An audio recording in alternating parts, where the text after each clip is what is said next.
Okay. You ain't know that about my dad's dad, Preston? I did not see you make me look bad, chick. Don't do that. Don't make me look bad on my own show. I did not know that about Granddaddy Chickillo. All right, from Tampa, Florida to Coral Gables. You'll know the name. One of the guys I covered a long time ago, a huge prospect back in the days. Let me give a quick intro to the BCP podcast. This is a 2011 Under Armour All-American Game MVP. A 4-star recruit coming out of high school, the third best defensive end in his class. He had 47 starts at the University of Miami at defensive end and was the 212th overall selection in the 2015 NFL Draft to the Pittsburgh Steelers. Welcome to the show, Mr. Anthony Chickillo. Chick, how you doing, man? Thank you, man. I appreciate that introduction. I'm doing great. Appreciate you having me on, man. Man, that office back there looks awful, man. What are some of the stuff? What you got on some of those shelves, man? That looks like some good memorabilia.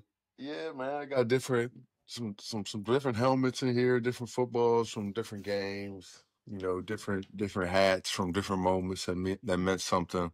Absolutely. Yeah. Good times. So, Anthony Chickillo, take me back to young Anthony. What was childhood like? I had a great childhood. Coming up, you know, I came from a 2-parent household. You know, I have 2 sisters. Grew up in Citrus Park here in Tampa, in Logan Gate Village. Some people, you know, in the Tampa area may know that. But yeah, that's where I grew up. I was a very driven kid, very focused kid. Always knew that what I wanted to do, and that was play football. And I wanted to play football at UM and then go play in the NFL. So I was always focused on that. And you know, I'm thankful that I had the parents that I do have that always supported me and really you know, my dad for showing me the way, showing me the blueprint on how to get there. Mm-hmm. Dad had a stint in the NFL, also played at Miami. How influential was he coming up? Very influential. Taught me, you know, a training regimen. You know, how you know, always, you know, came to all my practices. Coach, you know, was a coach, you know, in Little League. Very supportive, both him and my mom. And I was, you know, very lucky to have that. Where are you in the sibling ranking? You said you got 2 sisters. Where do you fall in line at? I'm the youngest. You're the youngest. Yeah.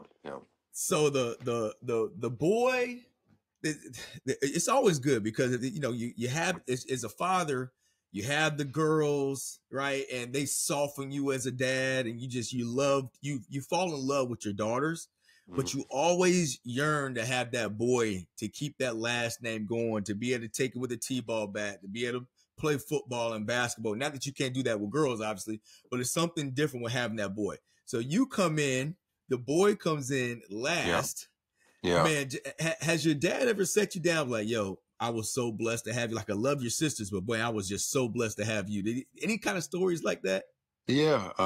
Well, when they had both my sisters, my mom and dad, you know, they knew the sex of the baby before the birth, and with my birth, they didn't check. So it was like they waited to see. Yeah. And, you know, when my dad saw that I was a boy, you know, he was ecstatic. And, he comes from a family where it's 5 boys and 1 girl. Right. Okay. So there's a lot of boys and you know, his dad as well, you know, comes from a big family, and his dad as well played football, you know, at UM and went on to play at UM. It went on to play in the NFL. Wait. Hold on. I didn't know that part. Your grandfather also played at UM? Yeah. So when I went to UM, I was the first 3rd generation player in UM history. Oh, and then crap. When I got drafted, I became, my family now, it's one of like 5 or 6 families to have 3 generations that played in the NFL. Bro, that's super dope. Yeah. So when you think you know somebody, man, that's awesome, man. Okay. You ain't know that about my dad's dad, Preston? I did not see you make me look bad, chick. Don't do that. Don't make me look bad on my own show. I did not know that about Granddaddy Chickillo. No, yeah. So my dad's dad, he was the third All-American to ever come out of UM. Wow. Yeah. So it was almost like a must that you had to go. It was no choice. You had to go to UM. Yeah. So I went through the recruiting process, as a kid growing up. I would play my little league football games, and then me and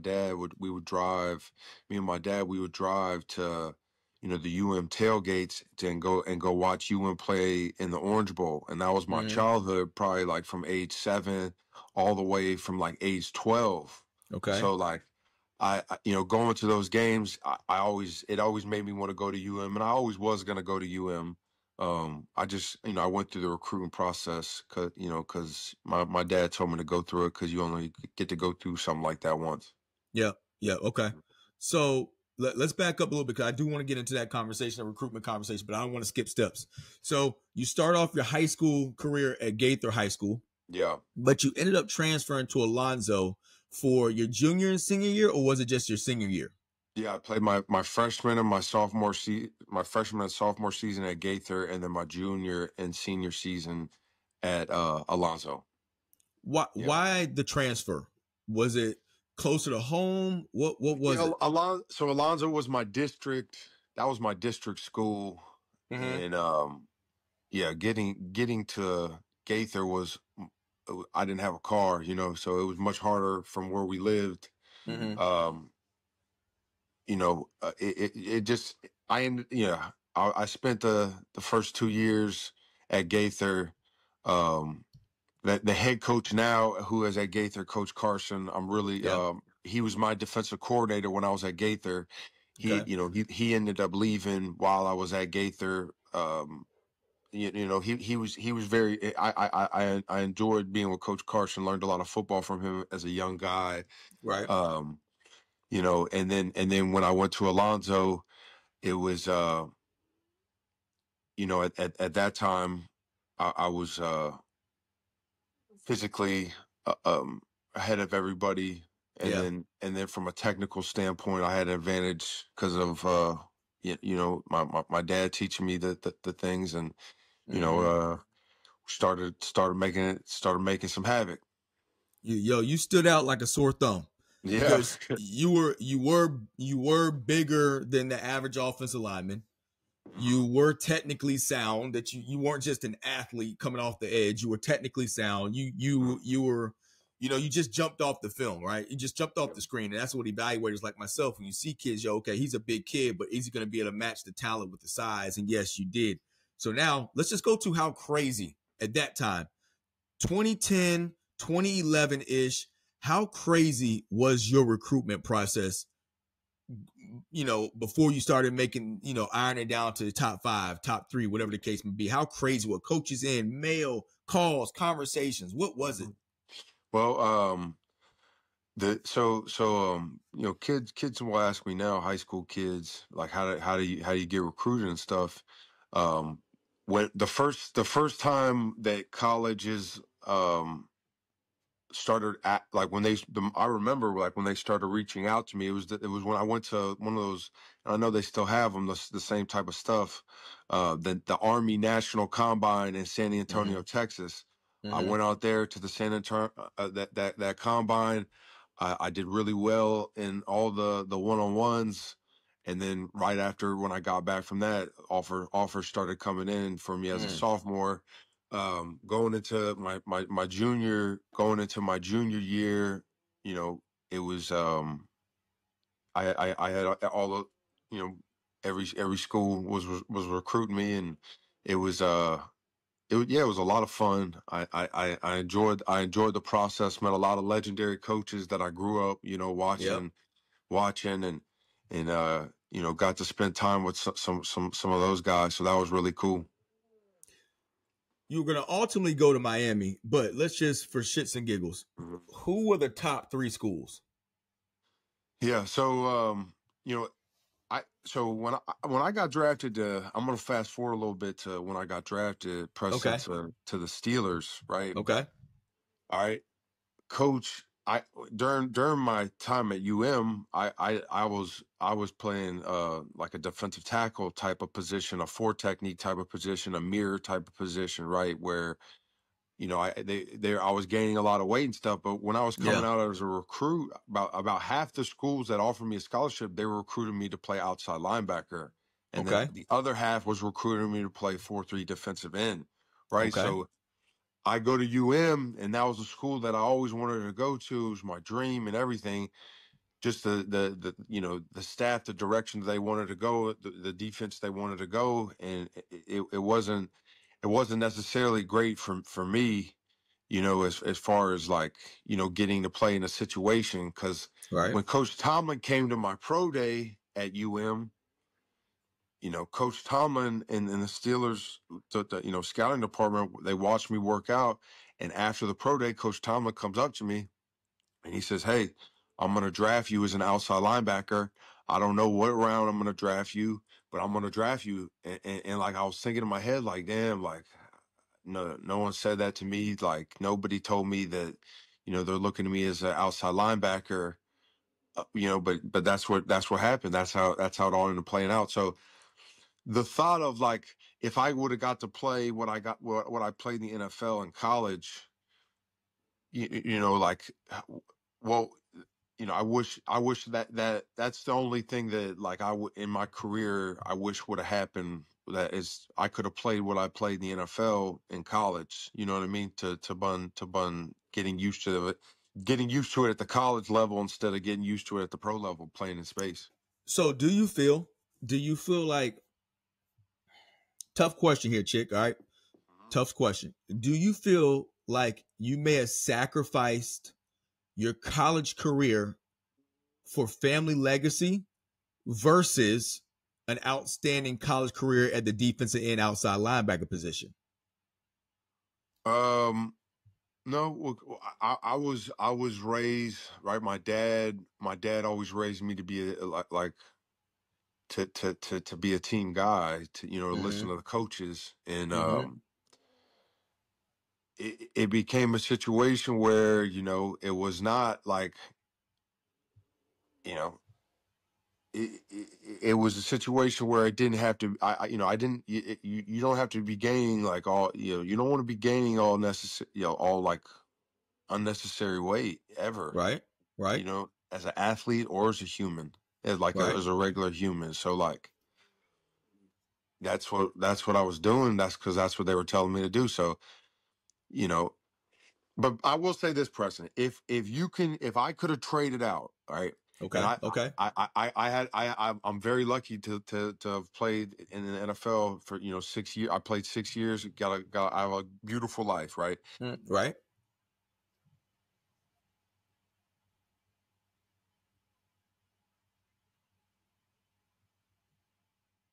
If to go to and be like, if I could have gone to and be an All-American and not playing in the NFL, and like, I would have took that as a young college kid, because that's how much meant to me as a kid. Good. I didn't care about the NFL as much, but I cared about more than anything. Okay, fair. Right, because that was my childhood, going to those games. Yep. I dig it. Okay. Yep. At your heaviest in Miami, how heavy were you? 285. I was playing at 285.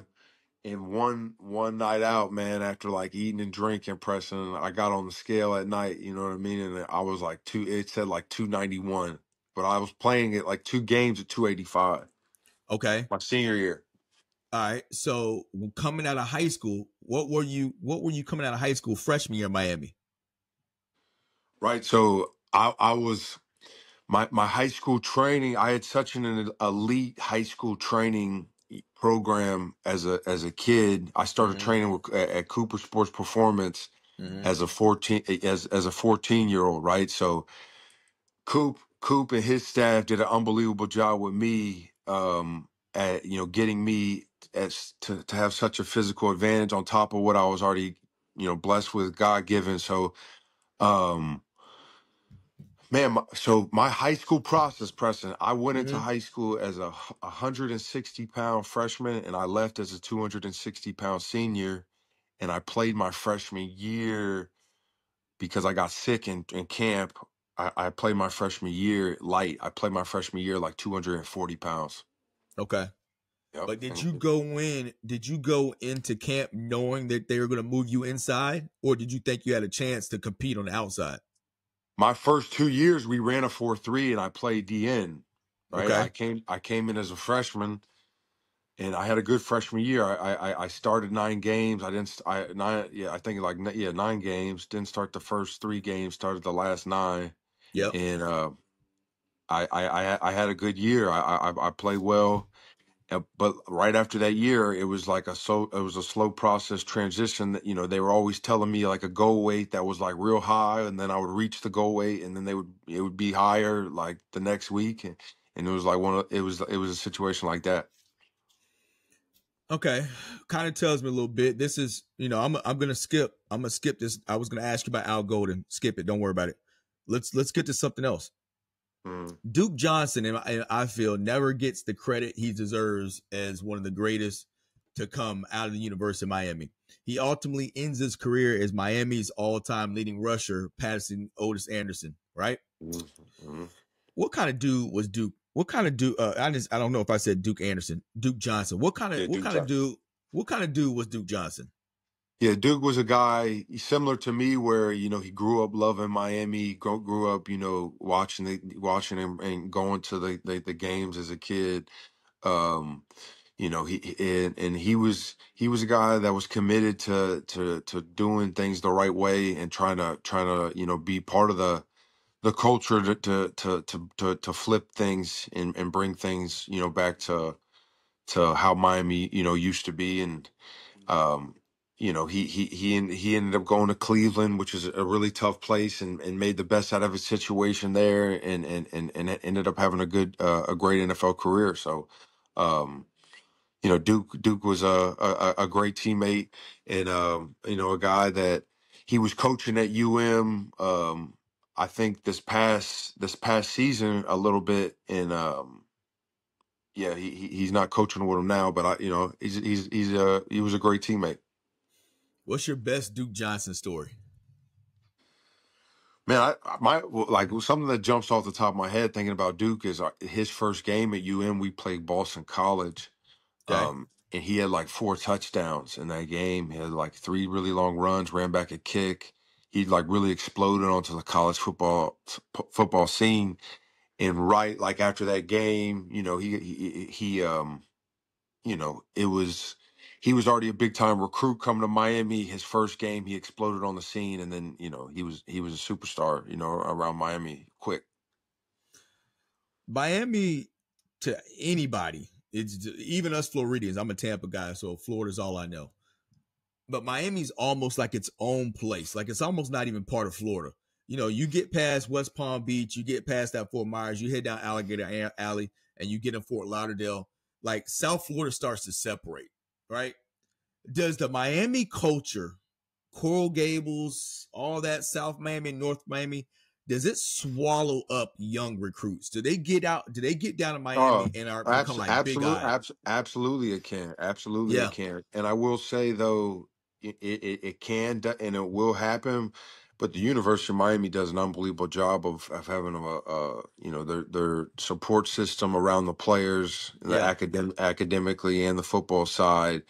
Having different mentors and different people to keep you away from that. So UM does a Mm-hmm. great job of that. But when I was at UM, unfortunately, you see that stuff happen where, guys, the option to go out and be out 24 hours to be in a place somewhere and it's open and a lot of people are in there, that option is in Miami. So like, that can get guys, but when you're on a scholarship, Preston, usually, and it's not all, but a place at UM, everyone's trying to get to the NFL, and Mm-hmm. there's only a certain way to do it. Mm-hmm. There is no secret to it.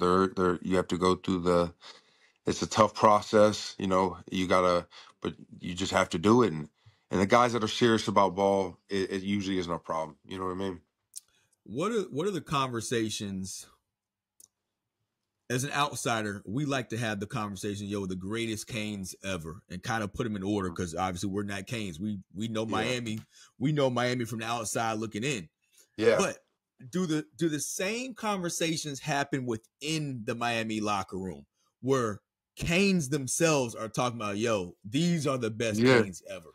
Yeah, they had those debates happen. I think there was one where it was like Ray Lewis, Ed Reed, Michael Irvin, maybe a bunch of them on a panel, and they were debating that. But yeah, that debate happens. Where did you land on it? The greatest Hurricanes ever. Yep, do it. Well, if you're looking at like just college and like just college, it has to be like, and it has to be Ted Hendricks because he's the only UM player that is a 3-time All-American in college. Okay. Yeah. That's a good note. Yeah. And then where would you go? Yeah. Like Ted Hendrickson is number one if you're looking at it that way. And he was an NFL Hall of Famer as well. Like if you want to if you want to look at that, but like, I mean, off the like, Ed Reed was unbelievable. Mm-hmm. Ed Reed was unbelievable, man. Like every time he would get an interception, he was always scoring. Mm-hmm.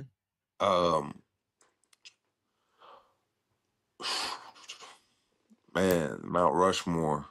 Yeah, Mount Rushmore Canes. You already got two. You got two up there already. You want to get two more. Yeah. Man, it's tough. Well, where's Vince Wilfork? See, Vince is. Oh yeah, it's like Sap is on it. Sap. Yep. My dad said that my dad always says that Warren Sapp is the best D lineman to ever come to UM. Him and Jerome Brown. Okay. But my dad always talks about when Warren Sapp, he beat Florida State one year by himself, like caused a fumble, like recovered the fumble, like sack fumble, like just kept like just making those type of plays.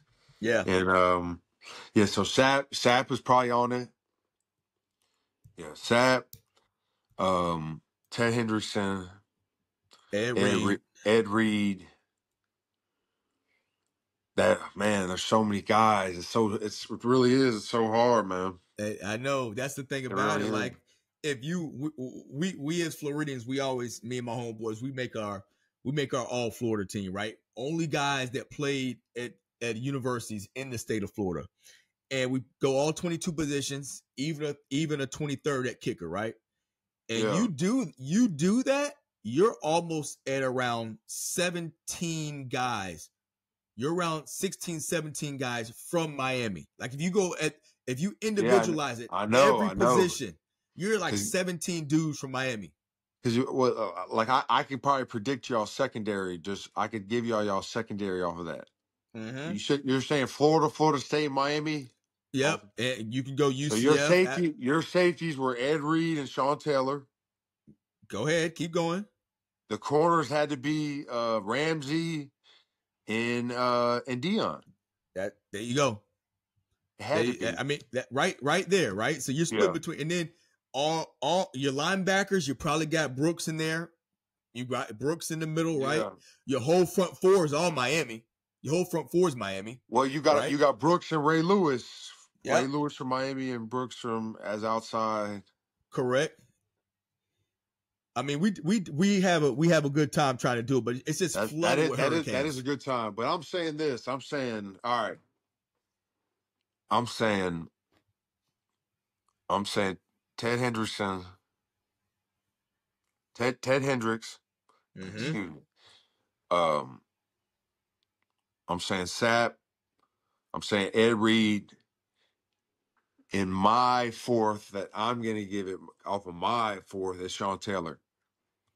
Yeah. Okay. And what's crazy is Sean backed up Ed Reed. That's what's so crazy. Yeah. Yep.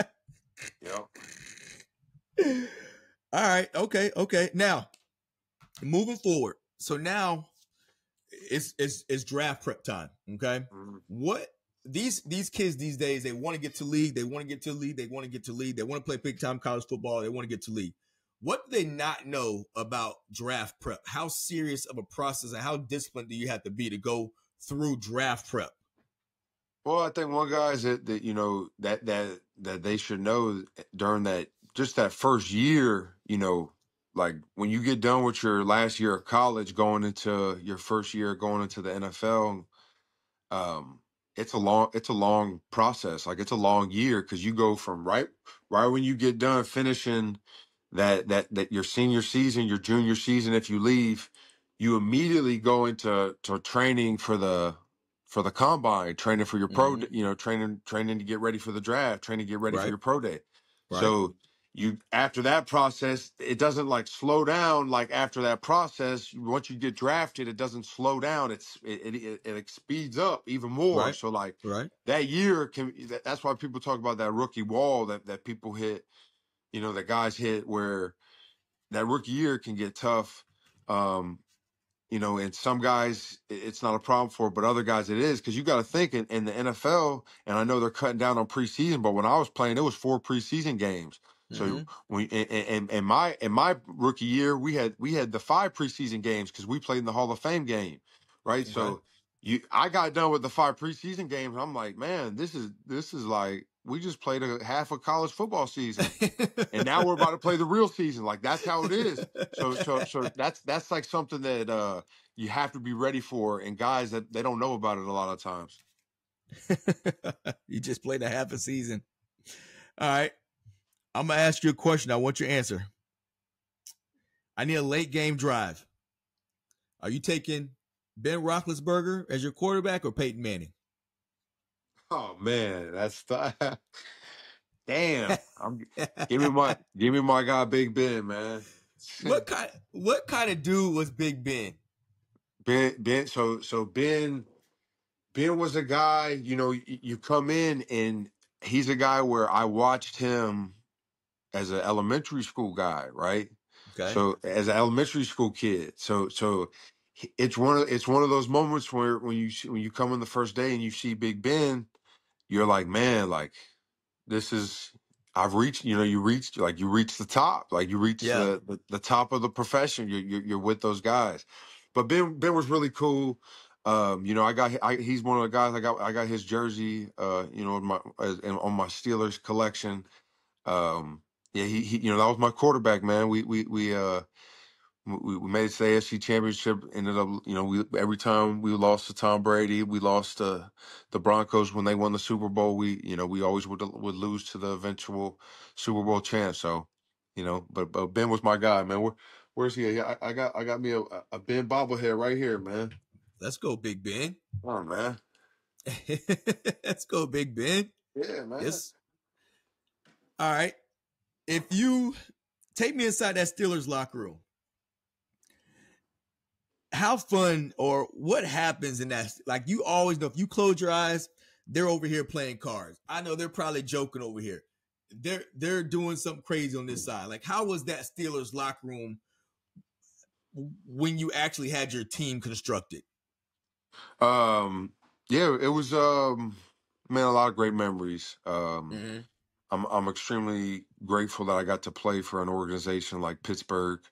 Um, you know, a lot of people like I get asked all the time. They'll ask me about a lot, you know, what they hear about Pittsburgh. That you know, is it true what they hear? And it is. You know, it's a great place. It's a great place to play. The ownership from the to Mr. Rooney to everyone down from the train. You know, everyone is good people and Coach Tomlin it was unbelievable, you know, to play for him, and he's a guy where you know a guy where if you're a player, it's a dream to play for him. You know, Okay. he knows how to motivate. He knows how to be transparent and let you know where you stand, in a way that's not you know that's not defensive to people or offensive to people, but in a way that okay, this is what it is. This is the business. And like,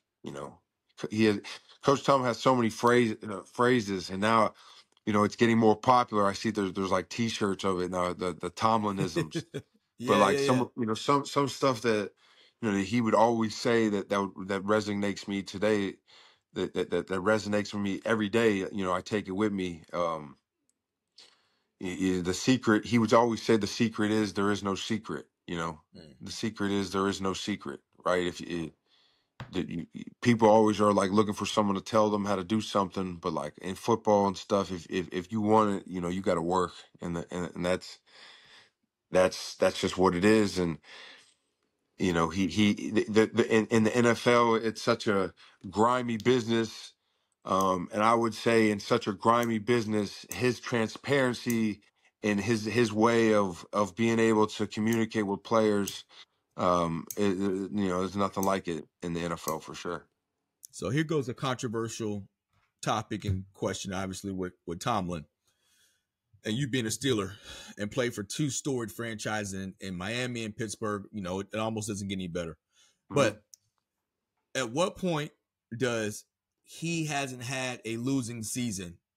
At what point, when does that get stale? When do we have to get past that? Yeah. So I think it's funny because, Coach Tomlin, he wants to win a Super Bowl, right? His goal every year is to win a world championship. Like, the thing with the winning season, he's not the one saying it to the media that like we have a winning season, like that this is accept. Them, the Steelers not winning the Super Bowl. Nobody's dedicated more. Nobody's invested more. Nobody's invested more of their time and their life into it than Coach Tomlin. So like, his goal going into a season is never to have a winning season, right? The media likes to make that something because that's just something that no coach has ever done, right? No coach has Right. ever not had no coaches, and he's the coach that's done that, but he doesn't give a damn. You think that if you said to Coach Tomlin, all right, we're going to take away one of your winning seasons that you had, but we're going to replace it. We're going to give you a Super Bowl. You think he wouldn't take the Super Bowl? Or You come can on. have it. Yeah, he doesn't give a damn about that. He wants his goal every year is to win the Super Bowl. The team is well aware of what, like what is expected and what, the goals are. And in Pittsburgh, you know, it's they're that the goal is to win a Super Bowl. It's not to have a winning season, right? Yep. What Antonio Brown? I say the name Antonio Brown. What's your response? So Antonio Brown, man, he was the hardest worker I've ever seen on a practice field, right? I never saw a player practice the way that he practiced, um, and his work ethic it's a shame that his work ethic, um, to the game of football on the field and what he did because of his work ethic on the field and practice every time he stepped on it and what he did in the games and what everybody got to see was a reflection of that. It's a shame that that's not more of the story than some of the things that have become it. Yeah, yeah. Did Le'Veon Bell have the same work ethic? Yeah, Le'Veon worked extremely hard. Was in very good shape. Always came to you know always showed up when it was time to show up. He showed up in incredible shape, and that the season that he didn't come that year. It's a shame that it worked out that way because we had all the pieces in place to make a run for sure. So just like any other professional athlete, you have to transition life. You have to go from what I've grown up doing and playing all my life and playing ball, playing football in your space to now what happens next after I retire from the NFL after 6 seasons. So you started with a passion of yours that you really kind of dove into. Just tell us about your passion that you really have kind of invested your time in. Yeah, some different things. So I'm affiliated now, part owner of the gym I grew up going to that I talked about, Cooper Sports Performance here in Tampa. We're off of Shout Gun out. Highway. Shout Yeah. out to Coop. Shout out to Coop You and know, staff. personalized training for every sport. If you're looking to gain an advantage and speed, strength, Coop did an unbelievable job with me. So I'm firsthand, witness to what he can do. As far as taking guys where they want to go, or girls where they want to go, from a physical standpoint. And then, man, like, I've dealt with, I've dealt with the mental health stuff, Preston, some tough times, came about, really starting towards the end of my career, my last year with Pittsburgh. It started that spring, that in the spring of 2019. And it carried on for years and years, and really struggled with a lot of different things. Some things have been publicly seen, but I'm working on doing something really something I'm really proud of, really big, where it's gonna be something where it's gonna help a lot of guys that go through mental health problems, and not just football players, but all combat sport athletes as well. So it's going to be something really cool. Well, I saw the smile on your face a little bit when you were kind of talking about it. So I'm excited. I'm Mm. excited that you're excited about it, man. That's good stuff. Yeah. So now you just had a very significant event that happened to you back in February. Mm. You get married. But you not only do you get married, and congratulations, all that stuff, but you get married to a world renowned tattoo artist. Mm-hmm. Take us through the marriage, take us through the relationship. Take us through the marriage. How did this happen? Were you getting a tattoo and shot your shot, or what happened? Take No, me to, and I'll let you and introduce me. So my wife is she's known as Tatu Baby on Instagram. She's been on a couple TV shows. So we met her last TV show. She was having a premiere. It was in Miami, and I was down there actually with a bunch of the Steelers. It was like a Steelers linebacker weekend, in Miami. And my agent, my whole career I was with Rosenhaus Sports, and they told me about the event, the movie, the show premiere, and I went with one of my agents and some of the guys. We went to it, and I met her that night, and it wasn't until years later, I slid in them DMs, There you go. Preston. There you So go. There so you go. I There it slid. is. I asked her if she remembered me, and she did. So. Okay, so now she remembers you. Where was the first date? So the first day we went in Brickell in Miami. Okay. Yeah, we went out to dinner in Brickell. Brickell. That is that's over off of that's in like the art district now, right? What's that district Yeah, called? yeah. Well, the art district is one area, and then Brickell is right next to the art district. Man, I think I've been there. Is that Yeah. like they have that stove in the middle of the table, that grill in the middle of the table? No. Brickell is an area. Brickell is like downtown Miami area. That's where we went. Okay. We went. Okay. Yeah, we went in that area. Yeah. Okay. I'm thinking of I thought it was a restaurant name. Okay. No. Okay. I got you. Okay. Yeah. So how long were you guys dating? How long were you guys dating before you got married? 2.5 years till we got married. Yeah. Recently married in February. And why all this is significant, obviously, because we're trying to get Tatu Baby on the show. So you guys jump in the comments. Let's try and get Tatu Baby on here, and this whole Chickillo. So my wife is opening up a shop here in Tampa off of Bush Boulevard. Yep. So it's a lot of work going into that right now. She's super excited about that. She's actually we're going to the tattoo convention here in Tampa on Saturday, where she's gonna make her first like public appearance here in Tampa. So you guys come out, you guys can come see me, come see her. You know There what we I mean? go. It'll be it'll be a good time. Hey, Chick, as always, man. I know I messaged you doing pro day stuff. You were working the guys too hard. Hey, listen. Anybody, and listen, you prospective prospects are gonna end up coming out, and you got to go through your draft. You got to go through draft prep, and your defensive lineman. Come get at Coach Anthony Chickillo for Yeah, your draft prep. I didn't say my part in the gym. Yeah, so I'm doing outside, linebacker and defensive line training with the Okay. gym. I'm doing it for high school kids, with the high school kids and and with the college guys and some of my pro guys. So yeah, Preston is always telling me I'm working them too hard, but there's only, like I said, there's only one way to do it, and we're in and out in under 45 minutes to an hour, guys. Hey, so shout out to Cooper Sports. Shout out to Cooper Sports. Shout out to Coach Chickillo, Coach Anthony Chickillo. This is a fantastic show. Go Canes, go Steelers.